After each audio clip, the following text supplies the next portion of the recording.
Hello and welcome to Any Given Sunday's Unscripted Saturday. I am Coop. This is my good friend Tyler. And we are here today to talk about the divisional standings in the NFL through 10 weeks. We meant to do this last week, but we didn't have time.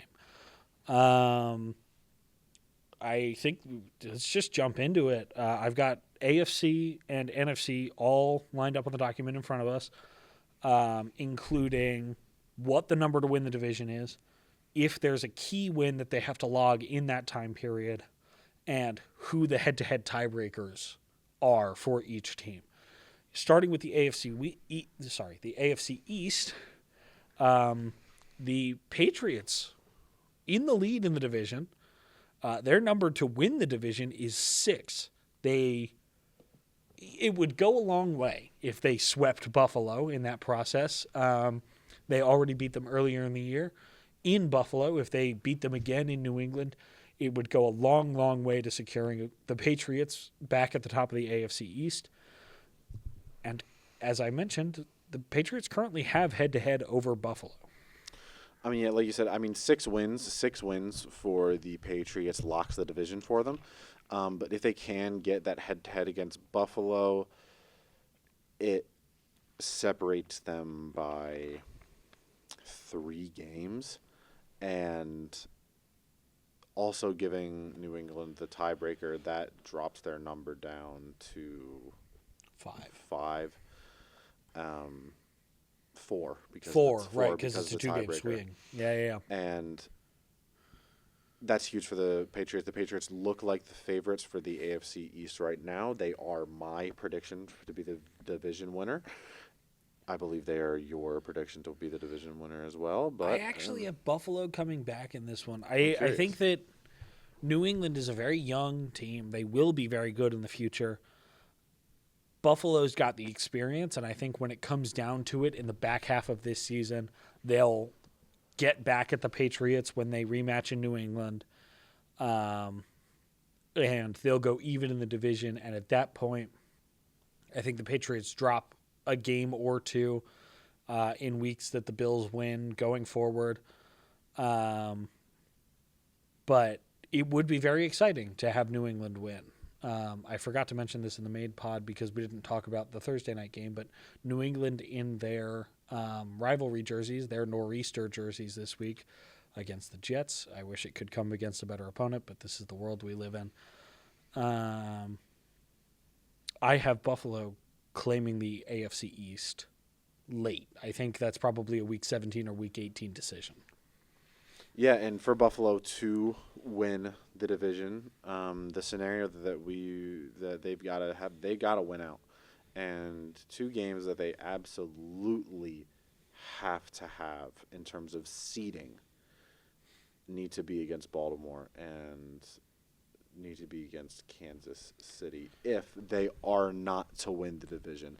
And if they want to fight for a wild card spot, because Kansas City and Baltimore, as well as the Los Angeles Chargers, are all teams that are really fighting for the wild card seats. Well, and it helps Buffalo tremendously. The number of brackets there is how many games back they are. They are currently 2 games behind New England, but it helps Buffalo that they already have the head-to-head over Baltimore and Kansas City, because just from a raw strength of schedule standpoint, those are going to be 2 great wins, whereas the Patriots really only 2 great wins are Buffalo themselves and Tampa, who's an out-of-conference opponent. But moving on to the NFC or the AFC North, Pittsburgh currently in the lead for the division. I have it listed that they must beat Baltimore at least once. They currently have head-to-head over the Colts and the Patriots. They got head-to-head over the Patriots early in the season before the Patriots started their current win streak. The Ravens have kept it close enough. The Ravens are only 1 game behind. The Ravens have kept it close enough. The Steelers still have to win 7 of their final 8 games in order to really lock up the division. That is a 12-win Steelers team. I think we'd both be a little surprised by that. I think we'd be a lot less surprised by a 12-win Ravens team, which would be the case if they won out. Yeah, and I mean, talked about this in our main podcast, but the Ravens started the season 1-5, and making the playoffs, starting the season 1-5, is absolutely unfathomable. But the Ravens have a real shot. Yeah. This year, I mean, they've got a decently tough schedule. The remainder of their schedule is no slouch, but is most definitely doable for a team of this quality. And the Steelers, but for the Steelers, you got to beat Baltimore. You beat Baltimore, and that alone significantly increases your chances of winning the division, even if you split with Baltimore. The Ravens and Steelers do still have both of their games against one another on the schedule, and the Bengals are a team that do have a chance. The Browns, we are considering non-factors, just like for the AFC East, we are considering the Jets and the Dolphins to be non-factors. But for the AFC North, for the Bengals to win the division, they've got to do the same thing as the Ravens. They've got to win out. They've got to win the rest of their games, which I don't think is going to happen. But if you're a Bengals fan, that's what you've got to hope for. Currently, they do have head-to-head records over Pittsburgh and Jacksonville. They currently sit 2 games behind. But with that head-to-head over Pittsburgh, it does give them advantage if that's the team they end up being tied with at the end of the season. Well, and we'll know at the end of this week if Cincinnati managed to maintain their head-to-head record over Pittsburgh. I predicted that they would. You predicted that they would not. It really could go either way. Can't do anything about the head-to-head over Jacksonville, though. There is no second game there. Cincinnati has that. They stole it in week 2, courtesy of Jake Browning, which is a loss that looks worse and worse in Jacksonville's resume every week. Speaking of Jacksonville, their division is the most. It's not as open as the North, but it's still pretty open as far as some of these divisions go. The Colts' number to win is 5. Preferably, they beat Jacksonville and Houston one time each in that span. They have the head-to-head over Denver, courtesy of the leverage call, and the Chargers, which is a really, really good team to have head-to-head over when it comes to seeding. In fact, both of those teams are good teams to have head-to-head seeding over. The Colts play Kansas City this week. Maybe they'll be able to sweep the AFC West and just make sure that they're seeded higher than them. Yeah, I mean, that really does look great for the Colts if you can get that head-to-head over Kansas City, because that means that whoever wins the AFC West, you're going to be ahead of them. And that looks really good because it means that if you win your division, you're either 1, 2, or 3. Right. But first you got to focus on winning your division. Your biggest contender right now, I mean, the Colts are sitting at 8-2, and your closest contender is the Jacksonville Jaguars, who are currently 2.5 games out. And I think the Colts look pretty good. I've got the Colts winning this one. I think that they're going to be able to close it out. Their winning number is 5. But the Jags do have a chance. It's hard to imagine a world where the Colts fuck this up. Yeah. The Texans are not as strong as they've been in the past. The Jags are much stronger than they've been in the past, but still have glaring weaknesses. If ever there were a time for Indy to take the South, it's this year. But if both for Jacksonville and Texans, you do have a chance. And a lot of that chance about winning that division is you kind of need the Colts to choke. Yeah. Just because of the game lead that they have over you right now. Well, and Indy still has 4 or 5 divisional games remaining. 4 of those are against Jacksonville. Or no, I'm sorry, 3 of those are against Jacksonville and Houston. if Jacksonville sweeps Indianapolis, this becomes a much more competitive race. If Houston beats Indy in the rematch, it becomes a much more competitive division. The Texans are a game behind the Jaguars, which means they're 3.5 games out of the division lead. It's unlikely at this point, barring a Colts collapse, that Houston manages to make a run at it. But it's not out of the question. No, I mean highly unlikely, but I still think the Colts are going to be able to close it out and win the division. If the Jags and Texans are able to win out, it does put a lot of pressure on the Colts. Yes. But I don't think the Jags or the Texans are good enough teams this year to make that happen. No. So we both got the Colts closing out the AFC South and on to the last AFC division, the AFC West. And to me, this division race is really, really interesting because you've got, at the top right now, you've got the Denver Broncos at 8-2. And right under them, creeping behind, you've got the Chargers at 7-3. And then you've got the reigning dynasty, the Kansas City Chiefs, who are knocking at the door at a 5-4 record that, frankly, they are a better team than. Yes, and the deceptive part about the Broncos' lead is they must beat the LA Chargers in that rematch. And it's a home game for Denver, so I anticipate that they probably will. Denver has head-to-head leads over the Bengals and the Texans. Those are not impressive tiebreakers to hold. The Chargers have far more impressive tiebreakers over each of the three teams in their division currently. They have rematches against all of those teams in the back half of this season. We will see how they go. If the Broncos can pull out a win this week against the Chiefs, it does both a lot for their standing in the division and to keep the Chiefs out of contention. The Chiefs are 2.5 games back. The Chargers are 1 game back from the Broncos. We are considering the Raiders out of it because they're the Raiders. It's the Raiders. That being said, Denver's division to lose, in my opinion.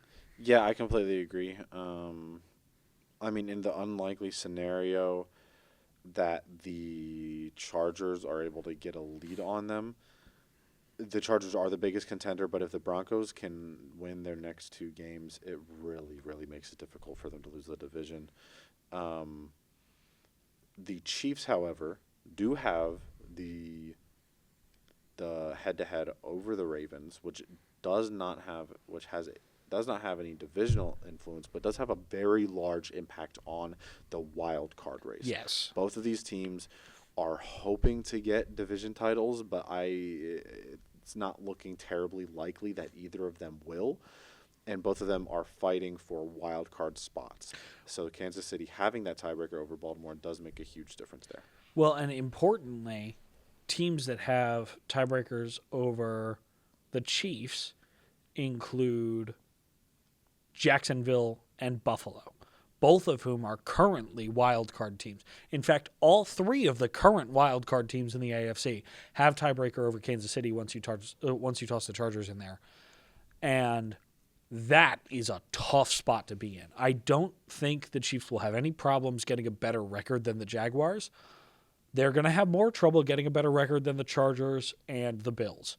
And if Kansas City ends up as the 7 seed, they have to go on the road for all of their playoff games, which is not impossible. We have seen wild card teams win the whole thing before. It's been a while. I think it's been since 2007 or 2012. One of those Giants teams. I believe it was 2012. I know for sure it was one of those Giants teams. It was the last 6 seed to ever win the Super Bowl. 7 seeds have never made it past the divisional round. If Kansas City is the 7 seed, the odds of that go up exponentially. That being said, it's hard to win on the road in the NFL. It's harder to win on the road in the playoffs, especially if you have to go to Indianapolis, to Pittsburgh, to New England, to Denver again. Those are tough places to play. Those are tough teams to beat. And Kansas City's road to the Super Bowl right now is looking much tougher than it has in the past. Yeah, but I have no doubt in the Chiefs' ability to still be competitive late into the season. All they need is a seat at the table, and having the tiebreaker over Baltimore at least makes it a slightly easier. But having Buffalo, Jacksonville, and the Chargers, 3 teams who are in that same wild card race, having tiebreakers over you does make it a lot more difficult. And that wraps it up for the AFC divisional scenarios. And onto the NFC, starting with the NFC East, with the lowest number to clinch a division. We've got the Eagles only needing to win 4 games. Well, and not only is it the lowest number to win the division, there are no stipulations on it. The Eagles could lose to the 3 divisional opponents they have remaining. They have 1 more game against the Cowboys, 2 against the Commanders. They could lose all 3 of those and lose 1 more. And as long as they win the other 4 games, doesn't really matter. If they win 2 of those games, they win the division. If they beat Dallas once and they beat Washington once, they just win the division, which means the Eagles could win the division with as low a win total as 10. I anticipate their win total will be higher than that, but it could be as low as 10. If the Eagles won out, it would be 15. That doesn't seem terribly likely to me either, but I think 13 or 14 is realistic. And the Eagles are fighting for the 1 seed in the NFC and have the inside track in it. The tiebreakers that they currently hold are over Dallas, who we are still considering in the race for now, the Rams, who are competing for the 1 seed, the Bucks, who are competing for a division title, Minnesota, and Green Bay. Green Bay was competing for a 1 seed, may still compete for a 1 seed. Games remaining that impact Philadelphia's chances at the 1 seed, let alone their own division. Chicago, the week after Thanksgiving, and of course, this week, Detroit. Both of those are home games for Philadelphia. That greatly benefits them. If they win those 2 games, they are on the inside track for the 1 seed in the NFC. It would be their conference to lose. Yeah, I mean, so far it looks like that just because of how dominant they've been and how many tiebreakers they've got over at least another 7-2 team being the LA Rams. But for Dallas is the only other team that we consider having a chance to win this division. But even then, it is very, very slim. You need to both win out and you need Philadelphia to start losing football games. Are either likely? No.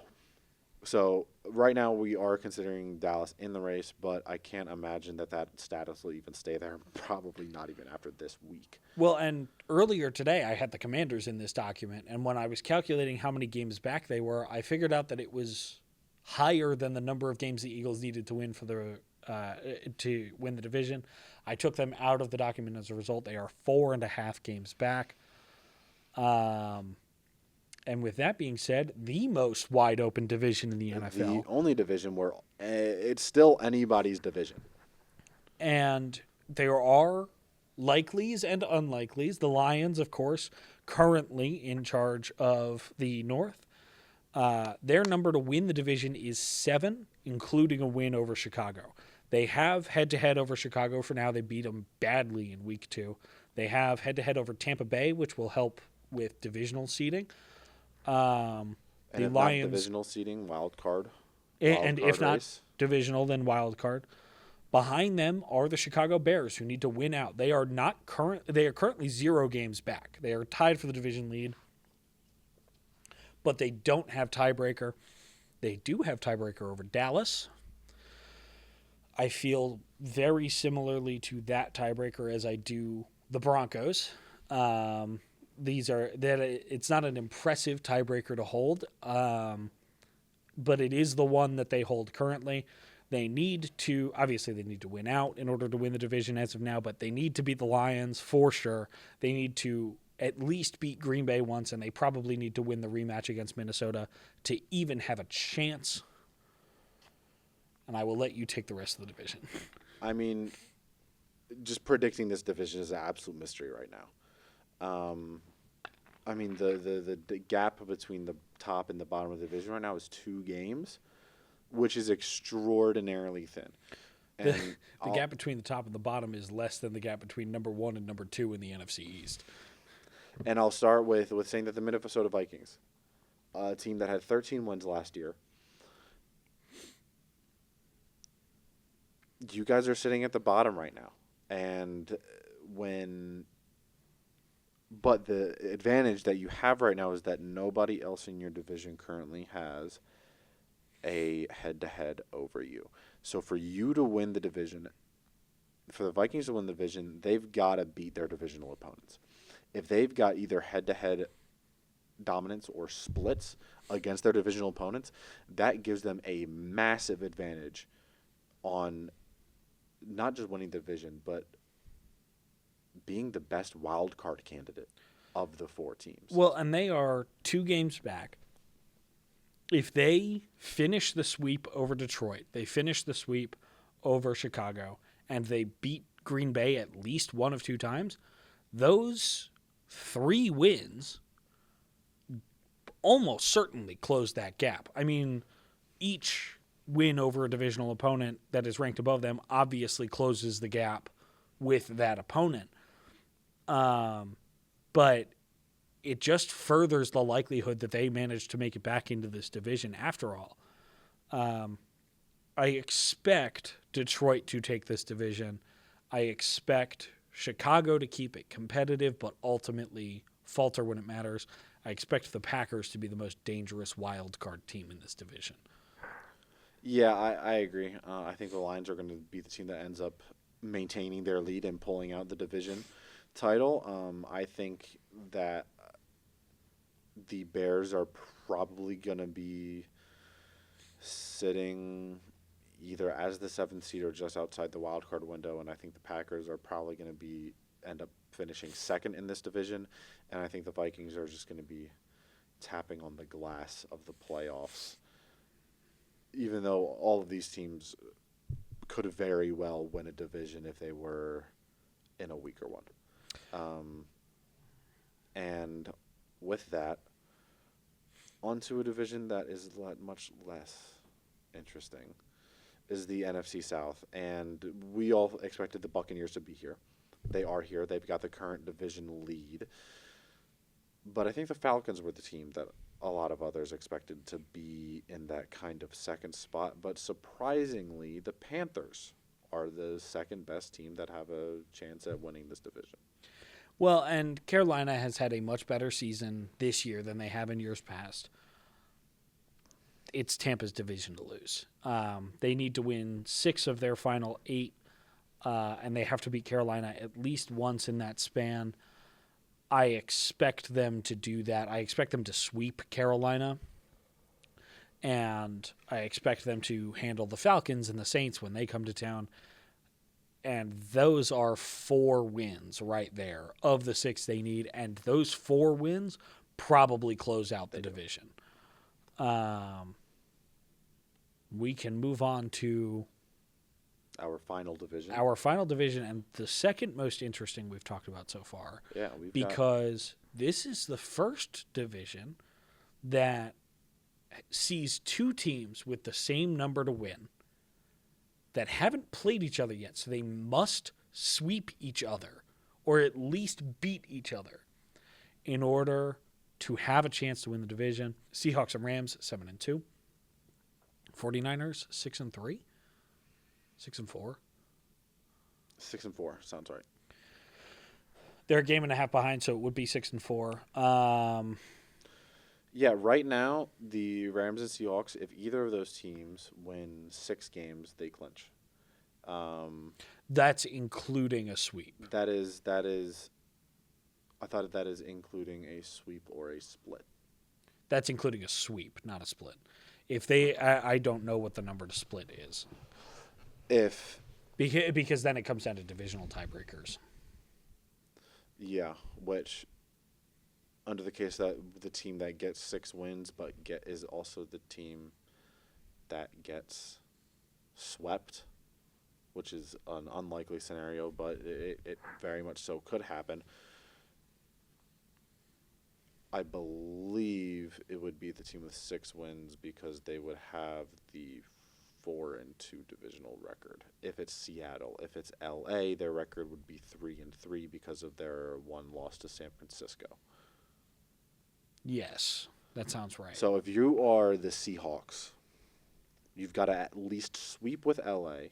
You've got to beat San Francisco in the rematch, and you've got to win at least 4 other games. If you do that, you clinch. For the Rams, you've got to sweep Seattle. Yes. Got to sweep Seattle, and then you've got to go win 3 to 4 other games. San Francisco is a little bit more of a spectator in this scenario. I mean, but they do currently hold head-to-head over Seattle, which makes them interesting. If they win out, which includes finishing the sweep over Seattle, that is a tremendously interesting prospect. The Rams, I think, because they beat the Niners, would still have divisional ranking over them on a record basis. I think their record would be better than if San Francisco wins out. But this is going to be a very interesting fight to watch to the finish. Yeah, I mean, I do agree. I think that the 49ers winning it because of that head-to-head advantage against Seattle is interesting. I don't think it's very likely to be for a title. I think it's more likely to be for the second spot, may potentially competing for a wild card seat. Under the circumstance that Seattle kind of, if they do fold, for whatever reason in the second half of the season, but I do think that the Rams are going to be the team that pulls this division out. I just think that they're the most complete team. Yeah, I agree. And I think Seattle could give them a hell of a run for their money. This is a division that will clear up tremendously in the next 4 weeks, which is probably the next time we'll do one of these segments. Maybe by then Philadelphia will have already clinched the East. But next time we do this, it will be talking about standings and conference standings. So that is the first episode of Unscripted Saturday. I anticipate that we'll do more of these at some point. Thank you very much for watching. Everything is linked down in the description below. Please, for the love of God, go watch the headlines video and the main pod. We put a lot of work into these, and we appreciate you watching. And we will see you next week.